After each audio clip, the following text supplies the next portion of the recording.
Your Excellencies, UN Secretary General, President of the General Assembly, Executive Director of UN Women, and distinguished guests. Today, we are launching a campaign called HeForShe. I am reaching out to you because we need your help. We want to end gender inequality, and to do this, we need everyone involved. This is the first campaign of its kind at the UN.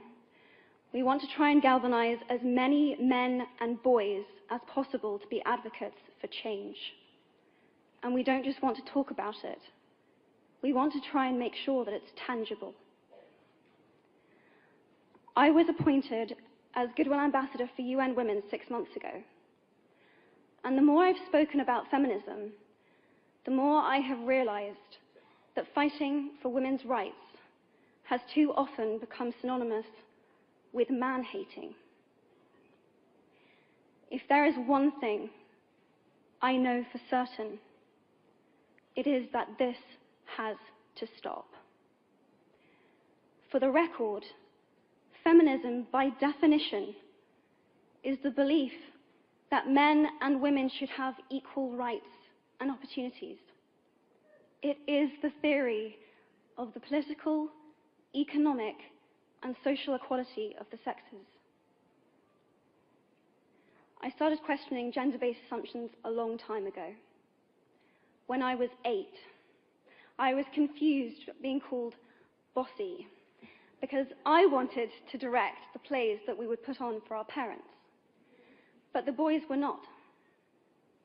When at 14, I started to be sexualized by certain elements of the media. When at 15, my girlfriends started dropping out of their beloved sports teams because they didn't want to appear muscly.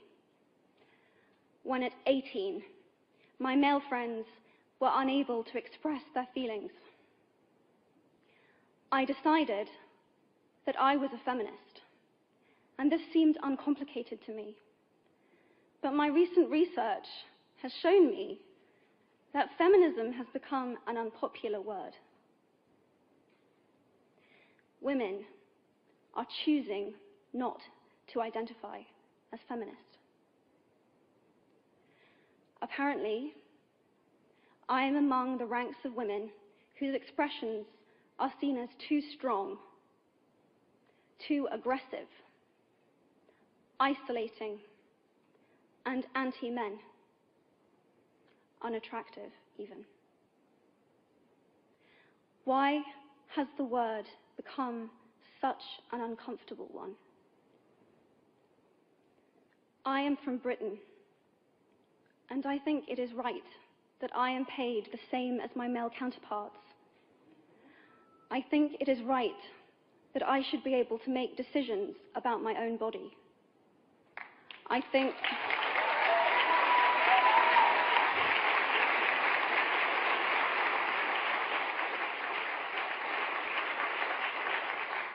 it is right that women be involved on my behalf in the policies and the decisions that will affect my life.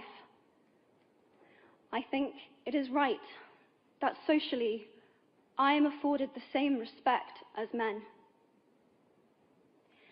But sadly, I can say that there is no one country in the world where all women can expect to receive these rights.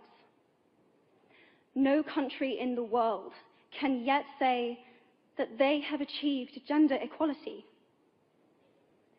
These rights I consider to be human rights, but I am one of the lucky ones.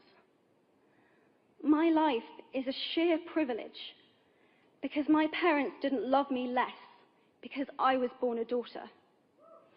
My school did not limit me because I was a girl. My mentors didn't assume that I would go less far because I might give birth to a child one day. These influences were the gender equality ambassadors that made me who I am today. They may not know it, but they are the inadvertent feminists who are changing the world today. We need more of those. And if you still hate the word, it is not the word that is important. It's the idea and the ambition behind it. Because not all women have received the same rights that I have. In fact, statistically, very few have been. In 1997, Hillary Clinton made a famous speech in Beijing about women's rights. Sadly, many of the things that she wanted to change are still true today. But what stood out for me the most was that less than 30% of the audience were male. How can we affect change in the world when only half of it is invited or feel welcome to participate in the conversation? Men, I would like to take this opportunity to extend your formal invitation.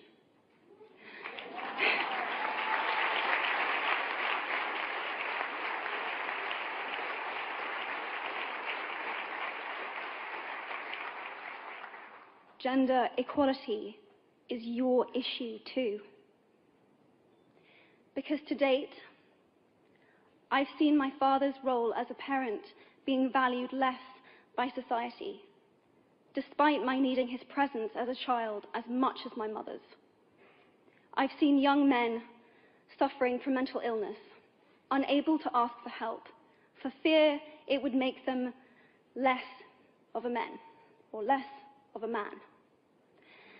In fact, in the UK, suicide is the biggest killer of men between 20 to 49, eclipsing road accidents, cancer, and coronary heart disease.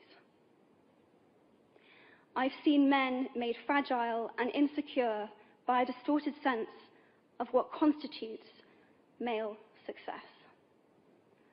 Men don't have the benefits of equality either.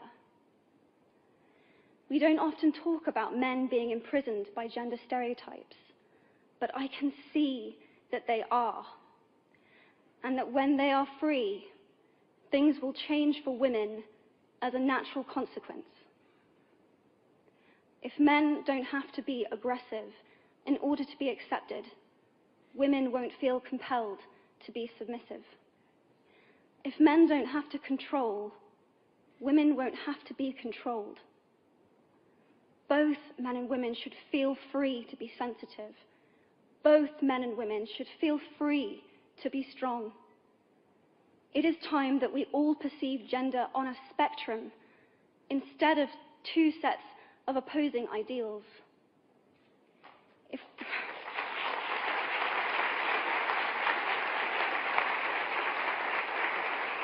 If we stop defining each other by what we are not and start defining ourselves by who we are, we can all be freer.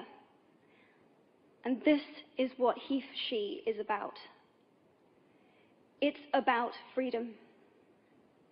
I want men to take up this mantle so that their daughters, sisters, and mothers can be free from prejudice, but also so that their sons have permission to be vulnerable and human too. Reclaim those parts of themselves they abandoned, and in doing so, be a more true and complete version of themselves. You might be thinking, who is this Harry Potter girl? And what is she doing speaking at the UN? And it's a really good question. I've been asking myself the same thing. All I know is that I care about this problem, and I want to make it better. And having seen what I've seen, and given the chance, I feel it is my responsibility to say something. Statesman Edmund Burke said, "All that is needed for the forces of evil to triumph is for good men and women to do nothing." In my nervousness for this speech, and in my moments of doubt, I've told myself firmly, if not me, who? If not now, when? If you have similar doubts when opportunities are presented to you, I hope that those words will be helpful. Because the reality is that if we do nothing, it will take 75 years, or for me to be nearly 100, before women can expect to be paid the same as men for the same work. 15.5 million girls will be married in the next 16 years as children.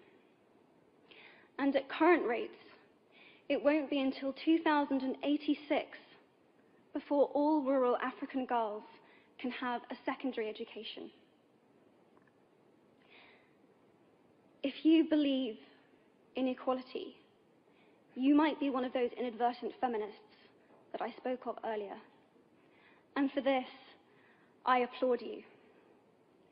We are struggling for a uniting word, but the good news is that we have a uniting movement. It is called HeForShe.